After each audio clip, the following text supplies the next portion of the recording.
WQAD's Good Morning Quad Cities continues. Our timer now is 6:30. Welcome back here to Good Morning Quad Cities. Thank you for joining us. We are continuing to follow breaking news out of Southern California, where 12 people were killed in a bar shooting late last night. The shooter is also dead. This happened in Thousand Oaks, California. It's about 40 miles west of Los Angeles. KABC out of LA broadcasting a special report right now. Let's listen in for the latest update. Going down, he was focused more on that front area until he got done with that. It sounds like you knew pretty quickly what was going on. As soon as I looked up and as soon as I heard the shots, I knew exactly what was going on. And that was there's confusion, it's crowded, there's music, but you figured it out pretty quickly. Why? Instinct, I guess. That's all that I could do. But it was just, I'm here to protect my friends, my family, my fellow humans, and I know where I'm going if I die, so I was not worried to sacrifice. So all I wanted to do was get as many people out of there as possible. Yeah, a lot of people calling Matt a hero this morning. You're looking at the live scene again, the Borderline Bar and Grill, about a block from our location. You could see for a brief moment the FBI is on scene. They are assisting in this investigation. A number of agencies assisting the Ventura County Sheriff's Department. And again, it is going to be a very lengthy investigation. We're live in Thousand Oaks. John Gregory, ABC 7 Eyewitness News. Back to you. John, thank you very much for that. And if you're just waking up or you're just joining us now, we'd like to reset and sort of tell you what happened and give you the nuts and bolts of it. I'm Leslie Sykes along with Philip Palmer. And we have that 13 people, that is a number right now, are dead after a gunman went into a bar on Rolling Hills Drive and opened fire. This was around 11:20 last night. It's the Borderline Bar and Grill in Thousand Oaks. A Ventura County Sheriff Sergeant was killed in the shooting. His name, Sergeant Ron Helis. He responded to the scene and he was shot after he entered the building, and he died at the hospital. Right now, no other information on the victims or the gunman has been officially released by authorities. We are hoping for some sort of update. Some of the victims are being treated at Los Robles Regional Medical Center. That is where Deputy Helis was taken as well. This shooting happened during what's called College Country Night. It's hosted every Wednesday. Deputies say there were hundreds of people inside when this shooting happened. A reunification center has been set up at the Goebel Center located at 1385 East Jans Road in Thousand Oaks. We have seen people just almost in a state of just incapable of emoting. Right. They're just sitting there waiting. That is a horrific scene to have to watch and wait. But if you're looking for some information on someone who may have been involved in this, you can call the Emergency Information Hotline at 805-465-6650. And that reunification center, it is gut-wrenching. Gut-wrenching. Yes, it is. For just the lack of knowing anything. And some people we've heard, they'll stay there. Others just can't sit and wait, and so they just keep moving, just keep moving. There's no way to tell how you will react in a situation like that. And similarly, in a situation where we just heard from the witness where you are inside and gunshots ring out, and you don't know if you're going to be the calm person as he was to help people get out, or if you are going to panic, and it's just different for everyone. We should also mention, though, that the gunman is dead inside. All right, you were listening to that live coverage from KABC, the ABC affiliate out of Los Angeles, after 13 people were killed late last night, California time, in this shooting in Thousand Oaks, California. And what we know right now is the shooter is dead, but there is no word on a motive right now. We're not sure why the shooter decided to come into this bar on a very crowded college country night, which we're told takes place every single week. Hundreds of people inside, 18 and over, so there were some young people in this bar as well. We're still not sure why this happened, but certainly we're going to be getting a lot more information throughout the morning. Good Morning America starting in about 25 minutes right here on WQAD News 8.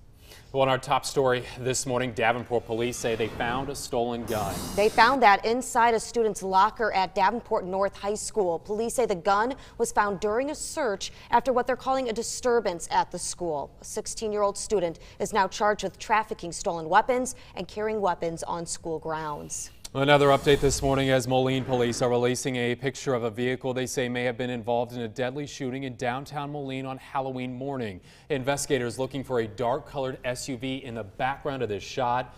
They think 2 to 3 people in that car are responsible for killing 22-year-old Corey Harrell.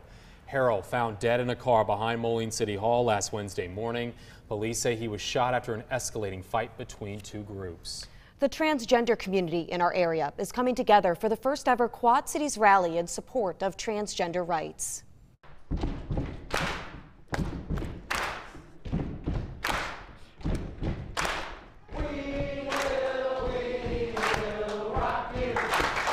Yesterday, crowds sang and cheered at the event, which took place at the Metropolitan Community Church of the Quad Cities in Davenport.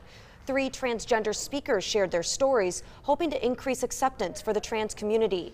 Those who came to the rally were able to ask the speakers questions and share their own experiences in hopes everyone can come together to raise awareness. We are sending out a message that we won't be erased and that politics cannot inflict fear, that trans rights will still be in place 2, 4, 6, 8 years from now.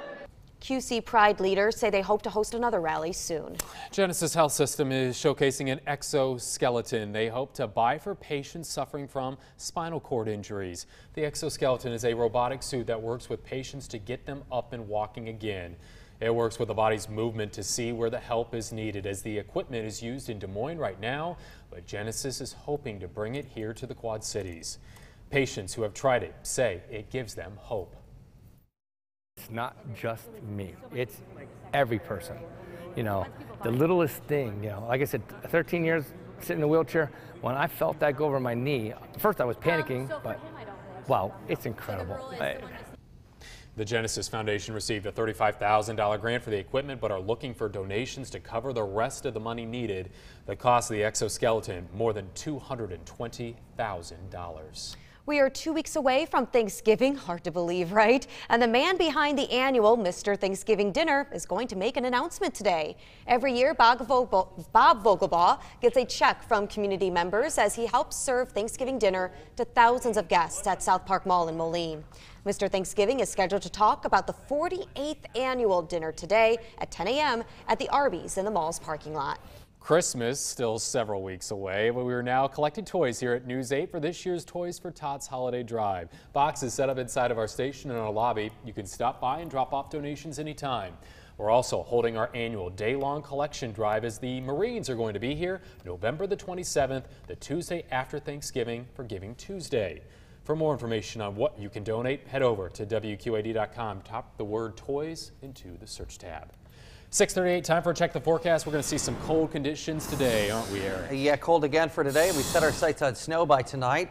The traffic tomorrow morning is going to look a lot different than it does right now. I-74 bridge moving fine in both directions. Watch out for slowdowns, especially as volume builds. I-74 Avenue, the city's also 16th Street in Moline by the South Park Mall. Live pictures right now, 31 degrees at the airport, 30 now Davenport. Wind out of the north and northwest at 5 to 7 miles an hour. We've got wind chill factors in the 20s this morning, 26 Muscatine, 22 in Clinton. So chills out of the northwest here for today while we look way out to the west. And here comes that system already spreading snow across Nebraska and Kansas. So for those of you who said, I believe it when I see it, you'll see it 10 o'clock tonight. Temperatures for today only going up into the upper 30s and low 40s thanks to cloud cover. I'll let you know who's going to get what with respect to snowfall accumulation. Quad City's accurate forecast is about 5 minutes away. Eric, thank you. Illinois Governor-elect J.B. Pritzker is thanking his supporters this morning. He beat incumbent Governor Bruce Rauner with 55% of the vote on Tuesday. News 8's Ryan Jenkins sat down with him in Chicago and spoke with him about the next steps for Illinois.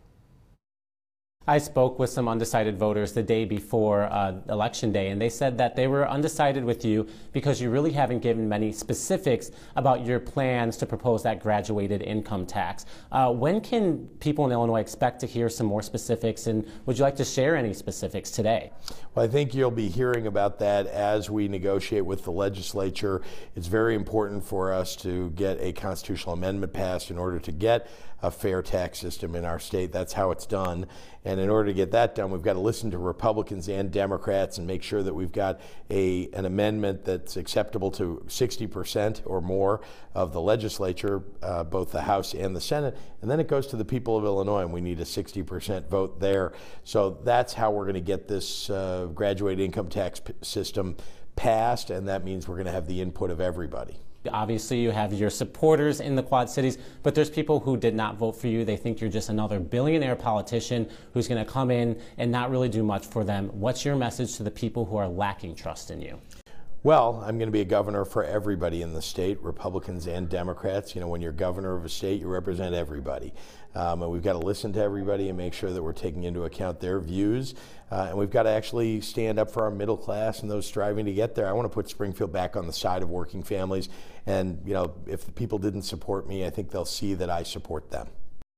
That was News 8's Ryan Jenkins reporting. If you would like to see his full interview with Pritzker, you can go to WQAD.com right now and search Pritzker in the search box. Pritzker will be inaugurated in January. Well, Iowa saw a record voter turnout in this election as 1.3 million Iowans casted a ballot, up by 200,000 over the 2014 midterms. That's 61% of registered voters, the highest in Iowa midterm election history. The Secretary of State's office says a record number of new voters also showed up. According to Next Gen America, one precinct in Ames saw voter turnout nearly triple from the last midterm election in 2014. With more voters, there is a higher chance for issues. Some Iowa counties weren't prepared for the crowds. Still, Secretary of State Paul Pate says overall things ran smoothly. Typically, those kind of things can happen where they needed more ballots, maybe they needed more envelopes, those kind of technical things, and they call us to let us know. That's the role is, but they deal with it quickly and get them back on track. And the key thing is nobody gets turned away. Pate also says this year there is a new mandatory post-election audit process. All right, on the weather front, everybody talking about the snow. Ready or not, right? Yeah, deep breaths as we head into the day today. Kind of the calm before we get to the snow. Outside right now, cloudy skies, maybe a couple of breaks in the overcast.